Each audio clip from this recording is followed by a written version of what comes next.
দুর্নীতির বিরুদ্ধে সরকারের অবস্থান পরিষ্কার, সেটি হচ্ছে আমরা কম্প্রোমাইজ করতে চাই না দুর্নীতির সাথে। নির্ধারিত সময়ের মধ্যে আমরা চাই সততা, মেধা এবং দক্ষতাই হবে জনপ্রশাসনের নিয়োগ, বদলি কিংবা প্রমোশনের মূল নীতি। বাস্তবায়ন করা অত্যন্ত জরুরি। ব্যয়ের ক্ষেত্রে সর্বোচ্চ স্বচ্ছতা বজায় রাখা অন্যতম গুরুত্বপূর্ণ একটি বিষয় এবং একই সাথে কাজের গুণগত মান নিশ্চিত করা সংশ্লিষ্ট প্রশাসনিক কর্মকর্তাদের একটি গুরুত্বপূর্ণ দায়িত্ব। একই সঙ্গে সম্মানিত সকল উপস্থিতিবৃন্দ, সম্মানিত জেলা প্রশাসকবৃন্দ, একই সঙ্গে প্রয়োজনের অতিরিক্ত আইন কানুন ও জটিলতাকে অজুহাত হিসাবে আমরা ব্যবহার না করি, বরং বাস্তবসম্মত, কার্যকর ও জনস্বার্থ সংশ্লিষ্ট সিদ্ধান্ত গ্রহণের মানসিকতা আমরা প্রশাসনের সকল পর্যায়ে গড়ে তোলার চেষ্টা করি, যাতে করে জনগণ সময় মতন সরকারের প্রতিটি কর্মসূচির প্রত্যাশিত যে সুফল সেটি লাভ করতে পারে।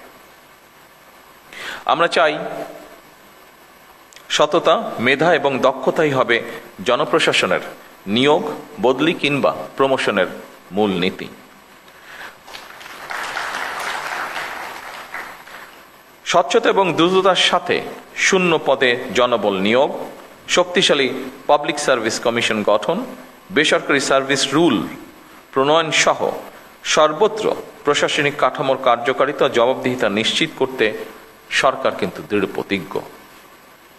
সম্মানিত জেলা প্রশাসকবৃন্দ, সম্মানিত সকল উপস্থিতিবৃন্দ, কমিশনারবৃন্দ, বিশ্ব এখন আর্টিফিশিয়াল ইন্টেলিজেন্সের যুগে প্রবেশ করেছে। এ ব্যাপারে আমরা সবাই ওয়াকিফাল। সুতরাং বৈশ্বিক প্রতিযোগিতায় যদি টিকে থাকতে হয়, তাহলে অবশ্যই জনপ্রশাসনের কর্মকর্তাদেরকেও কিন্তু সময়ের সঙ্গে মোকাবেলায় নিজেদেরকে প্রস্তুত রাখতে হবে। আমি শিওর আপনারা এই ব্যাপারে সচেতন আছেন এবং সে ব্যাপারে নিজেদেরকে প্রস্তুত করে তুলছেন।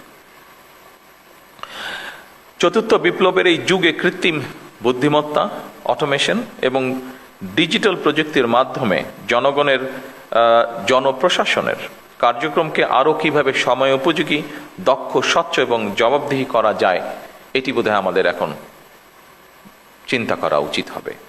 এবং আমি মনে করি যেহেতু এই আইটি বলেন বা আর্টিফিশিয়াল ইন্টেলিজেন্স বলেন, এইগুলো এগিয়ে যাচ্ছে, আমার মনে হয় আমাদের এই বিষয়ে ডেভেলপ করা ছাড়া বিকল্প কোনো কিছু নেই।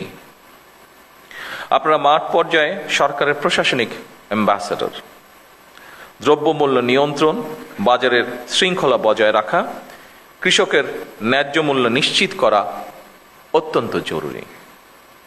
ইচ্ছে মতন যাতে কেউ নিত্য প্রয়োজনীয় পণ্যের মূল্য বাড়াতে না পারে, কিংবা যে টেন্ডেন্সিটা আমরা দেখি বিভিন্ন সময় মজুতদারি বা কারসাজির মাধ্যমে বাজারে অস্থিতিশীলতা সৃষ্টি করতে না পারে, কোনো ধরনের সিন্ডিকেট বা কৃত্রিম সংকট সৃষ্টির অপচেষ্টা কেউ করতে না পারে, এই জন্য নিয়মিত বাজার তদারকি